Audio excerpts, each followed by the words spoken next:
بھائی صلاح اور اصلاح کا مطلب سمجھ لو تاکہ آپ اسے پیش نظر رکھو۔ سنورنا کون سا معتبر ہے؟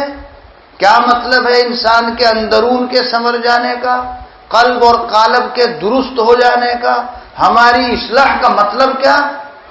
کہ ہم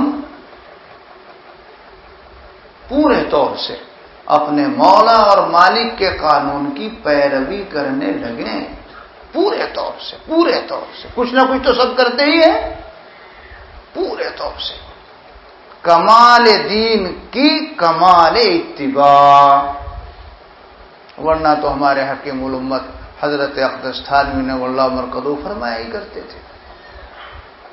کیا فرماتے تھے؟ کہ بس ہم لوگ جن اچھے کاموں کو کرنے کے فطری قدرتی طور سے عادی ہیں انہیں کرتے ہیں، بقیہ بہت سے کاموں کے عادی نہیں تو نہیں کرتے، اور بہت سے گناہوں کے چھوڑنے کے عادی ہیں تو نہیں کرتے، ورنہ بہت سے گناہ کرتے رہتے ہیں۔ کہا ایسے شخص کو دیندار نہیں کہتے۔ مالدار کسے کہتے ہیں بھائی؟ جس کے پاس 10 روپیہ ہو، حضرت نے مثال بھی دی، جس کے پاس 10 روپیہ ہو مالدار، 100 روپیہ ہو مالدار، 1000 روپے ہو مال۔ کیوں؟ 10 روپیہ مال نہیں ہے، 100 روپیہ مال نہیں ہے، اور 1000 روپیہ مال نہیں ہے، لیکن انہیں مالدار نہیں کہتے۔ تو 5% دین بے شک دین ہے، مگر ایسے شخص کو دیندار نہیں کہیں گے۔ حضرت نے دوسری مثال دی کہ جیسے حسین و جمیل، کسے کہیں گے حسین و خوبصورت؟ فرمایا جس کے تمام اعضاء متناسب ہوں، سڈول ہو، ناک بھی عمدہ ہو، آنکھیں بھی بہتر ہوں، چہرے کی تراش خراش بھی، تمام اعضاء کی تراش خراش بہتر ہو، اسے کہتے ہیں حسین و خوبصورت۔ سارا سب کچھ ٹھیک ہے لیکن ناک یوں مڑا ہوا ہے، کوئی بھی نہیں کہے گا حسین۔ سب کچھ ٹھیک ہے، آنکھیں دھسی ہوئی ہیں، کوئی بھی نہیں کہے گا حسین۔ سب کچھ ٹھیک ہے لیکن دانت صحیح نہیں ہے، کوئی بھی نہیں کہے گا حسین۔ تو دیندار کون ہے؟ جو پورے دین کی پیروی کرتا ہو وہ ہے دیندار۔ اور صالح کون ہے؟ صاحب اصلاح، صاحب صلاح کون ہے؟ جس کی زندگی میں کمال اتباع دین پایا جاتا ہو۔ سمجھ لو اس بات کو، یہ جو ذکر تجویز کیا جاتا ہے اور ورد و وظیفہ تجویز کیا جاتا ہے، یہ قلب اور دل کے اندر ایک قوت پیدا کرنے کے لیے اور اللہ کی کچھ محبت پیدا کرنے کے لیے۔ کیا ہوگا؟ اللہ کی محبت آ جائے گی اور دل میں قوت آ جائے گی، ہمت پیدا ہو جائے گی اچھے اعمال کرنے کی اور گناہوں سے بچنے کی۔ تو گویا کہ یہ دوا ہے، جسے میں آج کل کے زمانے کے لحاظ سے سمجھایا کرتا ہوں، یہ ٹانک ہے، ٹانک۔ ڈاکٹر دوا تجویز کرتا ہے، دیکھتا ہے کہ اس کی طبیعت جو مدبر بدن ہے اس میں کمزوری ہے تو ٹانک بھی لگا دیتا ہے۔ صرف ٹانک سے تندرستی ہو سکتی ہے؟ اصل تو ٹانک لگاتا ہے اور پھر دوائیں اسے غذا پر لانے کے لیے۔ تو یہ سب چیزیں ہیں علاج و معالجے کی قبیل کی ہمارے مشائخ نے، سلف نے تجویز کی اعمال شریعت پر لانے کے لیے۔ اعمال شریعت 2 طرح کے ہیں، کرنے کے ہیں اور بچنے کے ہیں، تاکہ یہ بندہ اللہ کی محبت اور قلب میں قوت پیدا ہونے کی وجہ سے جن اعمال شریعت کے کرنے میں سستی کرتا ہے انہیں ہمت اور قوت کے ساتھ اللہ کی محبت پیدا ہو جانے سے کرنے لگے، اور جن گناہوں سے میں مبتلا ہے، بچا نہیں جاتا، تو اللہ کا خوف و ڈر پیدا ہو گیا اور ہمت اور قوت پیدا ہو گئی، ان سے بچنا آسان ہو جائے۔ ورنہ تو بھائی اصل جو طریق ہے وہ اعمال شریعت ہیں، اعمال شریعت۔ تو کبھی یہ نہ سمجھ لیجیے کہ ہم اگر ورد و وظیفہ کر رہے اور نوافل کچھ زیادہ کرنے لگے اور ذکر کرنے لگے تو بس ہماری تو اصلاح ہو گئی۔ اصلاح تو اپنے آپ کو، اپنے اعمال کو، احوال کو ملاؤ اللہ کے قانون سے. دیکھو ہر موقع پر اگر تم اللہ کے قانون کو اور اللہ کے عمل کو مقدم کرنے والے ہو گئے، چاہے من کے خلاف ہو، طبیعت کے چاہت کے خلاف، گھر والوں کی مرضی منشا کے خلاف، کنبے برادری والوں کی مرضی منشا کے خلاف، محلے اور گاؤں بستی کی مرضی منشا کے خلاف، تو سمجھو کہ ہاں اللہ کے قانون زندگی میں آ گیا. اور اگر ایسا نہیں ہے تو میرے بھائی پھر یہ مت سمجھنا کہ ہماری اصلاح ہوگی. اور یہ بات میں نہیں کہتا، یہ بزرگوں نے فرمائی ہے. اب ہوگا کیسے؟ رکاوٹ کیا چیز ہے؟ رکاوٹ کیا چیز ہے؟ اللہ کے قانون کی پیروی اور اتباع ہماری زندگی میں، طالبین و سالکین کی زندگی میں خاص طور سے، اور عام مسلمانوں کی زندگی میں عام طور سے کیوں نہیں پیدا ہوتی؟ بات تو سنتے رہتے ہیں، اور طالبین و سالکین اپنے شیخ و مرشد کے پاس بھی جاتے رہتے ہیں اور ان سے نسخے بھی لکھاتے رہتے ہیں، پوچھتے رہتے ہیں، مگر کیا بات ہے 5 سال ہو گئے، 10 سال ہو گئے، تقریباً وہیں کا وہیں ہے. کیوں؟ اس لیے کہ میں ایک واقعہ سناؤں پہلے، پھر کہوں گا بات. مولا روم رحمت اللہ علیہ، جن کی مثنوی شریف بڑی معرفت کی کتاب ہے، اور ہمارے سلف مشائخ بزرگان دین کی تو غذا رہی، وہ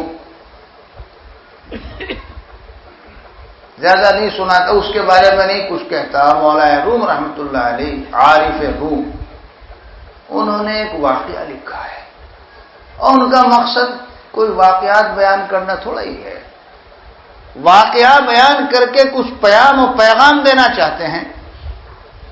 ایک شخص اپنی اونٹنی پر سوار ہو کر کسی منزل پر پہنچنے کے لیے چلا. اونٹنی پر سوار ہو گیا. اونٹنی کا جو بچہ تھا وہ گھر بندھا ہوا تھا، وہیں بندھا ہوا ہے. چلا.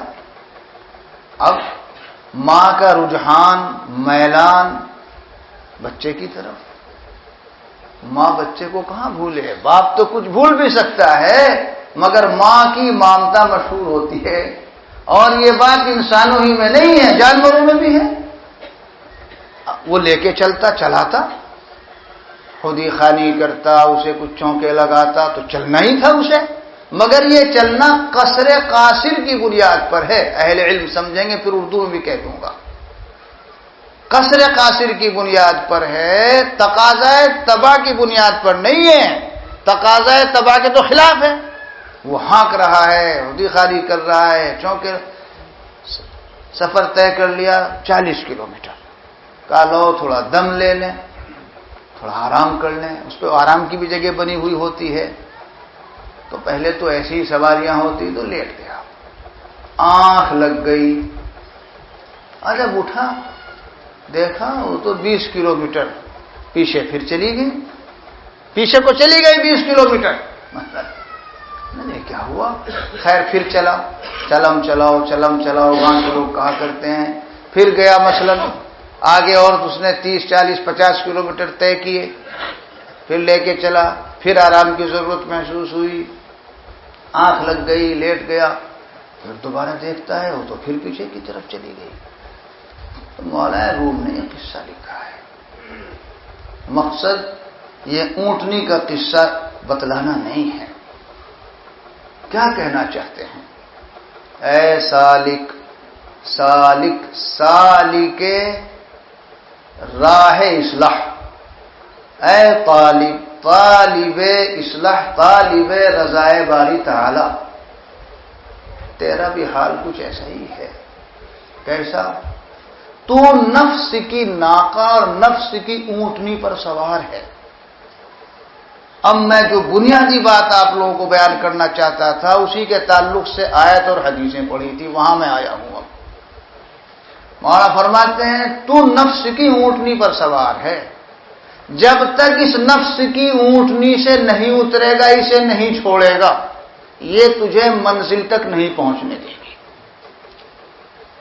نفس کی اونٹنی پر سوار ہے، جانا چاہتا ہے 300 کلومیٹر آگے، چلتا ہے، لیکن وہ اس کا رجحان، اس کا میلان تو اس کے بچے کی طرف ہے، وہ پھر پیچھے ڈھکیل دیتی ہے۔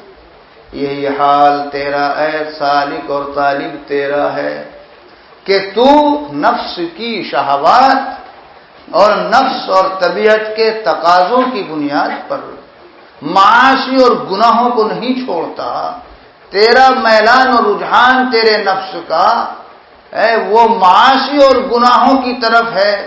تھوڑا بہت جو تو سفر طے کرتا ہے قصر قاصر سے، یعنی شیخ کے بتا لینے سے، بات سن لینے سے کچھ چلا، اس کے بعد میں پھر نفس کی غلامی قبول کی، نفس کی شہوات، نفس کے تقاضوں پر، معاصی اور گناہوں پر پھر عمل کرنا شروع کر دیا، پھر پیچھے لوٹ آیا۔ 5 سال ہو گئے، 10 سال ہو گئے، 15 سال ہو گئے، 20 سال ہو گئے، منزل ملتی ہی نہیں، اس لیے کہ تو نفس کی اونٹنی اور نفس کی سواری کو چھوڑنے کے لیے تیار نہیں، اور جب تک اس نفس کی شہوات اور ان کے تقاضوں پر عمل نہیں چھوڑے گا، تیرا سلوک اور تیرا یہ سفر اصلاح باطن طے کبھی نہیں ہو سکتا، منزل کبھی نہیں مل سکتی۔ یہی تو ہوتا ہے، یہ میں جگ بیتی بیان کر رہا ہوں، ہر شخص اپنے اوپر منطبق کر کے دیکھ لے کہ 2 دن اور 4 دن خانقاہ میں رہا، کہیں اچھے ماحول میں رہا، قلب نے کچھ اچھا اثر قبول کیا، گھر گیا 2 دن 4 دن 10 دن اس کا اثر رہا، بدنگاہی پھر شروع ہو گئی، بد زبانی پھر شروع ہو گئی، برے اعمال اور گناہ والے اعمال پھر شروع ہو گئے، تھوڑا سا جو آگے کو بڑھا تھا پھر وہی لوٹ آیا۔ کیا بات ہے؟ اس نفس کی اونٹنی اور نفس کی سواری کو چھوڑنا پڑے گا، ورنہ وہی حال رہے گا۔ تجھ کو جو چلنا طریق عشق میں دشوار ہے، تو ہی ہمت ہار ہے، ہاں تو ہی ہمت ہار ہے۔ ہر قدم پر تو جو راہ رو کھا رہا ہے ٹھوکریں، لنگ خود تجھ میں ہے ورنہ راستہ ہموار ہے۔ راہ بر تو بس بتا دیتا ہے راہ، اس پہ چلنا راہرو کا کام ہے۔ تجھ کو راہبر لے چلے گا دوش پر، یہ تیرا راہرو خیال خام ہے۔ اور نفس پر جو ذرا نہ ڈالے بار، اصلاح اس کی سخت ہے دشوار۔ جب تک نفس کی غلامی میں رہے گا اور نفس کے تقاضوں پر بند نہیں باندھے گا، مولا اور مالک مل نہیں سکتے، اصلاح ہو نہیں سکتی، دین پر عمل سنت و شریعت پر ہو ہی نہیں سکتا۔